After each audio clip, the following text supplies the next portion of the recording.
Welcome to this psychophilosophical spoken word internet series, Inalienable Paradise.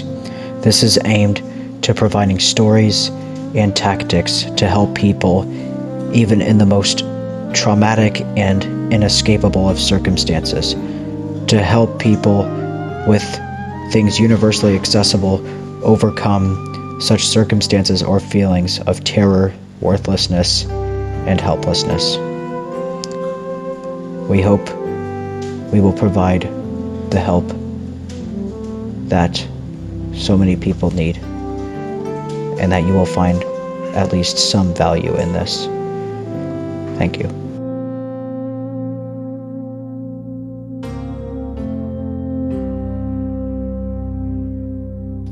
Hello everyone, this is John speaking on another installment of Inalienable Paradise, and today we are talking about forgiveness, which the more I think about forgiveness, the more apparent it becomes that forgiveness is a crucial practice to play a role in one's life in regards to the whole objective of this series, which is to find tools that will transform your day in a positive way, even when you're having a bad day. Not just on days that you can transform them, but even on days where it's the hardest to transform them. And the more I think about forgiveness, the more clear this becomes. I realized this when I was watching a lecture by Dr. Russell Barkley, who is the world's foremost expert on ADHD, and I've struggled with ADHD my entire life. And at the end of the lecture, he talks about how a life with ADHD will require a considerable amount of forgiveness. And I'm being too polite. He said lots and lots of forgiveness. And, in the weeks passing by after that lecture, I was going into some spiritual explorations with, Katie Byron's 4 questions that we also talked about in this series. And then I got into Lester Levenson, and I was pretty intrigued by some of his stuff. And a few months ago, I put out on LinkedIn and my Substack an article of which is a forgiveness exercise or a forgiveness meditation created by Lester Levenson. And then I sort of extrapolated what was in the article centered around that to make an actual practical guide on implementing this meditation in your life. So I think it's important to actually read this article first, where I got it from, and then I will show you what I extrapolated into an actual formulaic forgiveness meditation that you can apply even on the absolute worst of your days. So the article is from Forbes.com, and it was written by Dina Kaplan. I hope I'm not mispronouncing that. Published in 2018. It is titled 1 Minute Meditation for Forgiveness and Anger. So I'm going to read to you the article and my formula that I derived from this article. So, 1 Minute Meditation for Forgiveness and Anger by Dina Kaplan. I get it. Forgiveness can be tough. People behave badly, but if we hold on to anger, it doesn't help us. It doesn't help the other person either. It may feel like we're fighting ourselves, and yet I am a huge advocate of forgiving. I believe in forgiving everything and everyone, because there is no reason not to forgive. It's not to say that you should keep toxic people in your daily life, but you can only gain by forgiving them in your heart. My life mentor is Eva Kaur. She and her sister were among some 3,000 twins tortured by Joseph Mengele during the Holocaust. Only around 200 twins, including Eva and her sister Miriam, survived. Each weekday, the Nazi doctors did terrible things to Eva and her sister. But 50 years after the liberation of Auschwitz, Eva returned to the camp and publicly forgave the Nazi doctors and even Mengele himself. "You have ruined 50 years of my life," she said. "You will not ruin one more day." Now, Eva is the most joyous woman I know. She jumps up to dance at the first sign of music. She's always smiling, and at 84, she's still the life of the party. Here is a meditation for forgiveness invented by Lester Levenson, whom I learned about from an online meditation course called Finder's Course. Levenson was diagnosed with heart disease in 1952 and sent home to die. Instead, lying in bed, he decides to forgive everyone he had harmed in his life, intentionally or not. He also chose to forgive everyone who had harmed him, whether they intended to or not. One by one, he went through people and encounters and chose to forgive. Instead of feeling anger, he decided to send love to each of these people from his past and present life. I suggest saying out loud once a day, "I forgive every person who has harmed me, whether they meant to or not." Then think about a few people who come prominently to mind who have caused pain or harm to you, physically or emotionally. I suggest naming them. "I forgive Josh," quote unquote. Then think about sending good wishes and happiness to him. "I forgive Amy."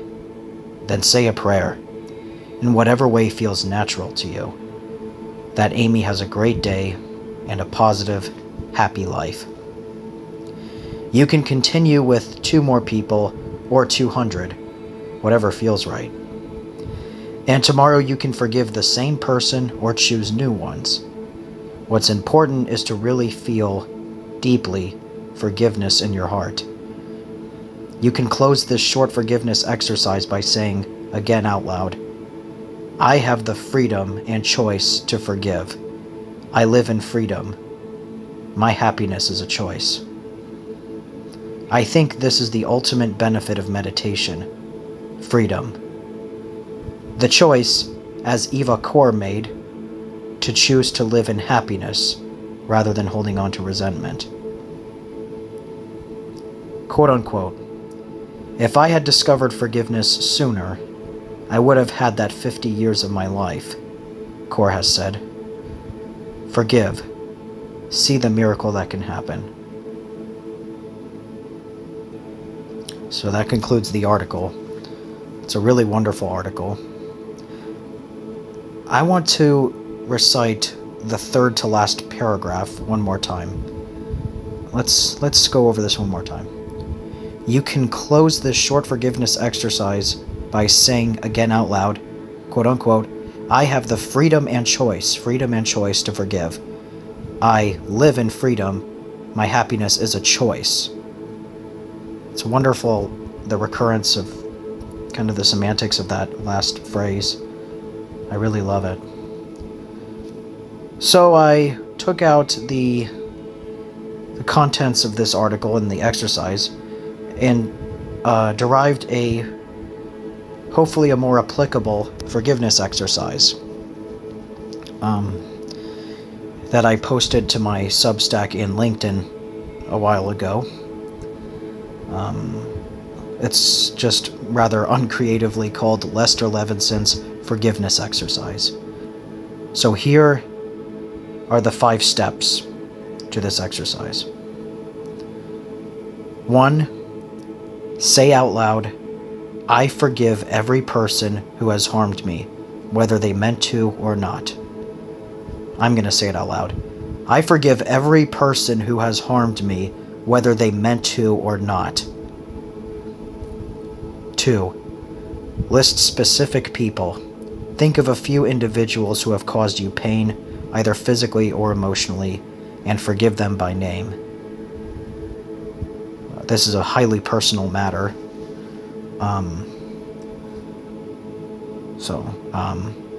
I will not go into this one on this public podcast thing, so I will let the listener do it when they are not being broadcasted. And actually there are 4 steps, sorry, because below this is an example. I forgive, whoever their name is, then wish them well or happiness. And what I did not include, which you can also do, which was in the article, is to after you mention the person's name, you actually provide a prayer for them too. That's also perfectly useful to me. And the 3rd step is to repeat or change people. You can repeat the same people daily or select new ones. And the 4th and final step, closing statement. End by saying, I have the freedom and choice to forgive. I live in freedom. My happiness is a choice. I want to say that a 3rd time.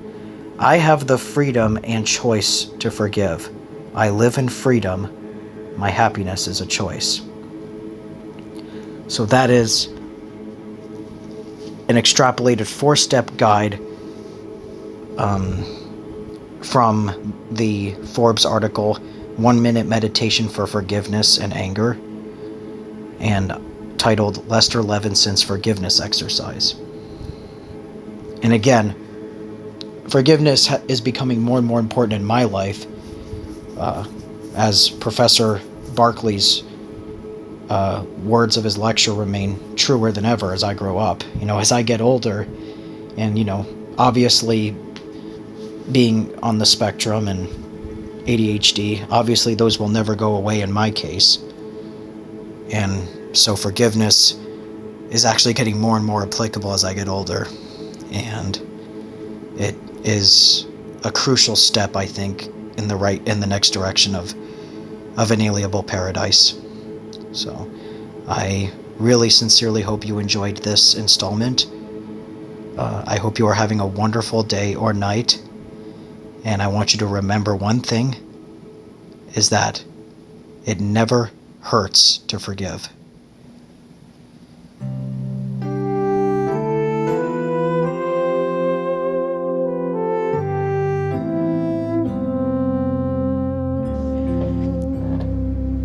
I hope you enjoyed this installment of Inalienable Paradise.